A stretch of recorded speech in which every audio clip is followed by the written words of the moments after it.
첫 시간 주님께 안녕하세요. 대강교회 오은 목사입니다. 6월 24일 금요일입니다. 하나님 우리에게 주신 말씀은 사도행전 26장 24절에서 32절 말씀입니다. 바울이 이같이 변명하매 베스도가 크게 소리내어 이르되 바울아 네가 미쳤도다. 네의 많은 학문이 너를 미치게 한다 하니 바울이 이르되 베스도 각하여 내가 미친 것이 아니요 참되고 온전한 말을 하나이다. 왕께서는 이 일을 아시기로 내가 왕께 담대히 말하노니 이 일에 하나라도 아시지 못함이 없는 줄 믿나이다. 이 일은 한쪽 구석에서 행한 것이 아니니이다. 아그리빠 왕이여 선지자를 믿으시나이까? 믿으시는 줄 아나이다. 아그리빠가 바울에게 이르되 네가 적은 말로 나를 권하여 그리스도인이 되게 하려 하는도다. 바울이 이르되 말이 적으나 많으나 당신뿐만 아니라 오늘 내 말을 듣는 모든 사람도 다 이렇게 결박된 것 외에는 나와 같이 되기를 하나님께 원하나이다 하니라. 왕과 총독과 번이게와 그 함께 앉은 사람들이 다 일어나서 물러가 서로 말하되 이 사람은 사형이나 결박을 당할 만한 행위가 없다 하더라. 이에 아그리빠가 베스도에게 이르되 이 사람이 만일 가이사에게 상소하지 아니하였더라면 석방될 수 있을 뻔하였다 하니라. 아멘. 고린도전서 1장 23절 말씀을 보면 이렇게 말씀이 있습니다. 우리는 십자가에 못 박힌 그리스도를 전하니 유대인에게는 거리끼는 것이요 이방인에게는 미련한 것이로되. 이 복음이라는 것이 유대인은 거리낀다고 했고 이방인에게는 미련한 것이라고 했습니다. 바울은 지금 이 복음을 전하고 있는 것이죠. 유대인 중 바리새인들은 부활을 믿었지만 이 예수가 다시 살아났다라는 것이 거리끼는 겁니다. 예수가 부활했다면 이 유대교는 어떻게 되는 겁니까? 또 이방인들, 이성적이고 논리적인 사람들에게 부활이라는 것은 그 자체가 아주 말도 안 되는 것이죠. 베스도는 바울의 말을 듣고는 네가 미쳤다 합니다. 믿지 못하는 것이죠. 여러분 옛날에는 과학이 발달하지 않았으니까 믿기 쉽고 지금은 믿는 것이 어렵다 말하지만 그렇지 않습니다. 이 당시도 절대적 진리에 대해서는 반감이 있었습니다. 진리가 오직 하나라는 거 믿을 수가 없는 거예요. 또 예수님이 부활했다는 거 이것은 경험적으로 도무지 믿기 어려운 것이죠.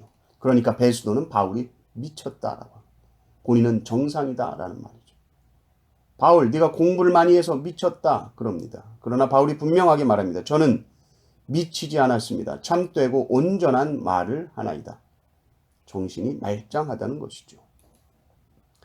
바울은 이제 아그리빠 왕을 향해 말합니다. 왕이시여 이것은 못 믿을 게 아닙니다. 왜냐하면 증인들이 많이 있습니다. 그러니까 바울이 분명히 말하는 거죠. 이게 어느 한쪽 구석에서 일어난 일이 절대로 아닙니다. 당신은 예수님의 기적을 본 사람도 있었고 부활하신 주님을 만난 사람도 있었고요. 여전히 주님 부활하시고 그 비어있는 무덤이 증거로 있을 때입니다. 그런데도 아그리빠 왕은 이 바울이 하는 말이 진짜 그런가? 이것이 참된 진리냐 아니냐 이것을 고민하며 듣는 것이 아니라 그냥 어떤 종교를 믿게 하려는 포교 행위로만 보는 거죠. 그래서 바울에게 툭 말하는 거예요. 야, 말 몇 마디 하고 나를 그리스도인 만들려고 하느냐? 내가 그렇게 호락호락한 줄 알아? 바울은 답답한 겁니다. 바울이 말하죠. 말을 많이 하고 적게 하고의 문제가 아닙니다. 지금 제 마음이 어떻는지 아십니까? 정말 모든 사람이 여기 있는 모든 사람이 다 저처럼 되었으면 좋겠습니다. 단 제가 지금 묶여있는 거 이것만 빼고 다 저처럼 예수 믿었으면 좋겠습니다. 제가 하나님께 이걸 원합니다. 이 말을 듣고 왕과 총독 번이게 앉아있는 사람들이 다 일어납니다. 그리고는 이렇게 말하죠. 아유 사형은 무슨 감옥에 있을 이유도 없구만. 이 사람 상소만 안 했다면 벌써 풀려났을 텐데 그리고 나가요. 그러니 여러분 바울은 세상 사람들이 봤을 때는 이게 정상이 아닌 거예요. 세상 사람들이 바울을 보면 딱 이렇게 말할 겁니다. 당신 왜 그렇게 사는 거예요? 도무지 이해가 안 돼요. 미쳤어요? 그러나 바울은 세상 모든 사람이 다 자기처럼 살기를 바라고 있습니다. 그리고 그것이 기도 제목입니다. 29절에 이렇게 말씀합니다. 오늘 내 말을 듣는 모든 사람도 다 이렇게 결박된 것 외에는 나와 같이 되기를 하나님께 원하나이다. 바울이 이것을 하나님께 원하고 있습니다. 우리는 바울의 삶을 보면서 우리도 베스도처럼 말하지 않을까요? 바울, 너 정상이 아니야 라고 생각하지 않습니까? 예수를 믿어도 좀 곱게 믿어야지. 이런 말 많이 들어보셨죠? 너무 과하게 믿는다. 만약에 지금 한국교회에 바울 같은 사람이 있었다면 이거 광신도다 라고 치부하지 않으시겠습니까? 그러나 하나님 보시기에 바울은 지극히 정상이요 너무나도 아름다운 모습이죠. 복음을 들은 자로서 바울은 지극히 정상적인 반응을 하고 있습니다. 바울이 스스로도 말한 바 미치지 않았습니다. 바울이 미쳤다면 그것은 하나님께 미쳤죠. 그러나 하나님께 미친 사람은 지극히 정상이요 온전한 삶을 살게 되는 줄 믿습니다. 우리는 무엇에 미쳐 있습니까?